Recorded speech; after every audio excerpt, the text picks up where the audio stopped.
ಮಾಜಿ ಸಚಿವ ಎಚ್.ಡಿ. ರೇವಣ್ಣ ಅವರ ಬಂಧನದ ವಿಚಾರಕ್ಕೆ ಸಂಬಂಧಪಟ್ಟಂತೆ ರಾಜಕೀಯ ನಾಯಕರುಗಳು ಕೂಡ ಮಾತನಾಡುತ್ತಾ ಇದ್ದಾರೆ. ಅಪಹರಣ ಪ್ರಕರಣದಲ್ಲಿ ಎಚ್.ಡಿ. ರೇವಣ್ಣ ಅವರು ಅರೆಸ್ಟ್. ಎಐಸಿಸಿ ಅಧ್ಯಕ್ಷ ಮಲ್ಲಿಕಾರ್ಜುನ್ ಖರ್ಗೆ ಅವರು ಇದೇ ವಿಚಾರಕ್ಕೆ ಸಂಬಂಧಪಟ್ಟಂತೆ ರಿಯಾಕ್ಟ್ ಮಾಡಿದ್ದಾರೆ. ಕಾನೂನಿನಿಂದ ಯಾರಿಗೂ ಕೂಡ ಬಿಡುಗಡೆ ಇಲ್ಲ ಅಂತ ಕೂಡ ತಿಳಿಸಿದ್ದಾರೆ.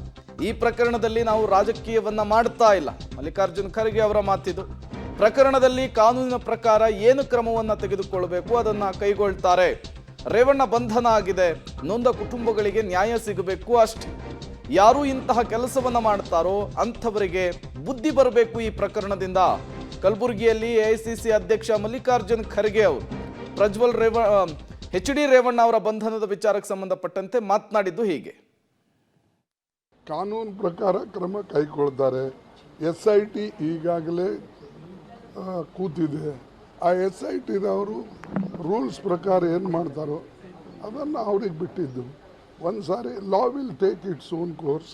ಮತ್ತು ಕಾನೂನುಗಳಿವೆ, ಕಾನೂನು ಪದ್ಧತಿ ಪ್ರಕಾರನೇ ಅರೆಸ್ಟು ಮಾಡ್ತಾರೆ, ಬೇಲು ಮಾಡ್ತಾರೆ, ಇವೆಲ್ಲನೂ ಕೂಡ ಇರ್ತದೆ.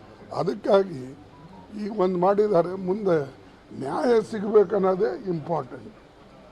ಆ ಕುಟುಂಬಗಳಿಗೂ ನ್ಯಾಯ ಸಿಗಬೇಕು ಮತ್ತು ಯಾರು ಇಂಥ ಕೆಲಸ ಮಾಡ್ತಾರೆ ಹೀನ ಕೆಲಸ ಅವರಿಗೂ ಬುದ್ಧಿ ಬರಬೇಕು. ಇನ್ನು ಮೇಲೆ ಇಂಥದ್ದು ನಾವು ಮಾಡಬಾರ್ದು ಅಂತಕ್ಕಂಥದ್ದು. ಮತ್ತು ಕಾನೂನು ಇಂಥ ಕಠಿಣವಾದಂಥ ಕಾನೂನಿದೆ, ಬಹುಶಃ ಯಾರಿಗೂ ಆ ಕಾನೂನಿಂದ ಬಿಡುಗಡೆ ಆಗೋದಿಲ್ಲ. ನಾವು ರಾಜಕೀಯ ಯಾರಿಗೆ ಮಾಡೋಕ್ಕೂ ಹೋಗಿಲ್ಲ, ಮಾಡೋದು ನಾವು ಹೇಳಿದ್ದೇವೆ. ಇದು 16 ವರ್ಷದಿಂದ ನಡೆದಿದೆ ಅಂತ ಅದರಲ್ಲೇ ಬಂದಿದೆ. ಅಂದರೆ ಅವ್ರ ಸರ್ಕಾರವೂ ಇತ್ತು, ಇವ್ರ ಸರ್ಕಾರವೂ ಇತ್ತು, ಈಗ ಬೇರೆ ವಿಚಾರ. ರಾಜಕೀಯ ಮಾಡೋದು ಪ್ರತಿಯೊಂದಕ್ಕೆ ಸರಿ ಇರೋದಿಲ್ಲ ಮತ್ತು ಇದನ್ನು ರಾಜಕೀಯವಾಗಿ ಯಾರೂ ಬೆಳೆಸಬಾರ್ದು.